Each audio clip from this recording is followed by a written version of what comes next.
जनाब राजनाथ सिंह साहब ने बड़ा ही अजीब व गरीब और तकलीफ दे बात कही उम्मुल मोमिनीन के बारे में और उम्मुल किताब के बारे में। उम्मुल मोमिनीन उनको कहते हैं जो हमारे प्रॉफिट मोहम्मद सल्लल्लाहु अलैहि वसल्लम की वाइफ हैं। वो हम तमाम मुसलमानों की माँ, हम उनको तस्वुर करते हैं, मगर हम उनकी इबादत नहीं करते। हम अपनी माँ की इबादत नहीं करते। उम्मुल किताब कुरान है, हम कुरान की इबादत नहीं करते। दोस्तों, आज पार्लियामेंट में एक ऐसी बहस हुई जिसने पूरे मुल्क में शोर मचा दिया। वंदे मातरम के 150 साल पूरे होने पर 8 और 9 दिसंबर को पार्लियामेंट में खास बहस रखी गई। लोकसभा में उसके आगाज खुद नरेंद्र मोदी ने किया और राज्यसभा में अमित शाह शुरू करने वाले हैं। वंदे मातरम जो बंकिम चंद्र चटर्जी ने 1875 में लिखा था और बाद में आनंद मठ नावल में शामिल हुआ, उसकी धुन रविंद्रनाथ टैगोर ने बनाई थी और यह हिंदुस्तान की तारीख से जुड़ी हुई गीत है।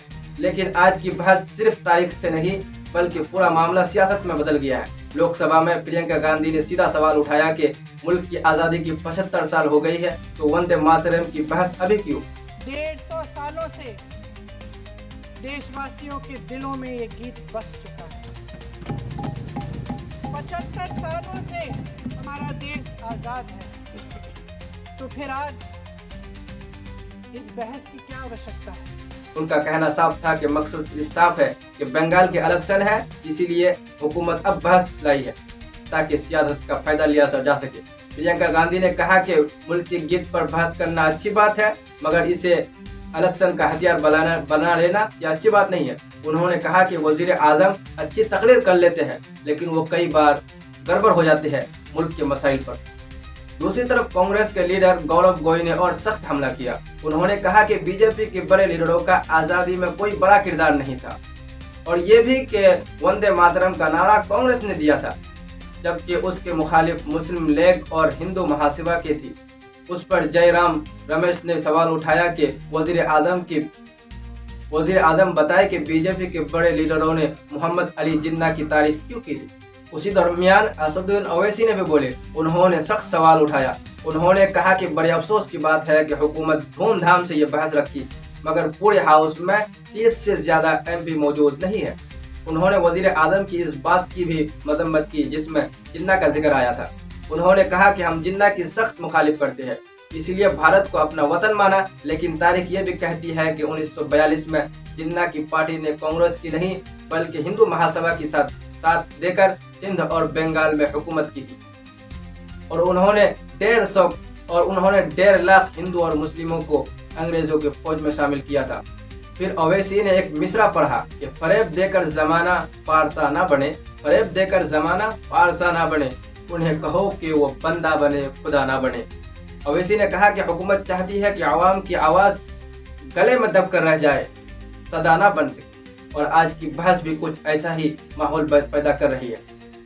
फिर ओवैसी ने राजनाथ सिंह की उस बयान पर सख्त एतराज करते हुए कहा कि जिसमें उम्महातुल मुमिनीन और उम्मुल किताब का जिक्र था। उन्होंने कहा कि उम्महातुल मुमिनीन वो है जो हमारे पैगंबर की ज़ौजात है, वो हमारे माए है मगर हम उसकी इबादत नहीं करते हैं। उम्मुल किताब कुरान है मगर हम कुरान की भी इबादत नहीं करते हैं। कुरान अल्लाह का कलाम है फिर भी हम उसकी इबादत नहीं करते।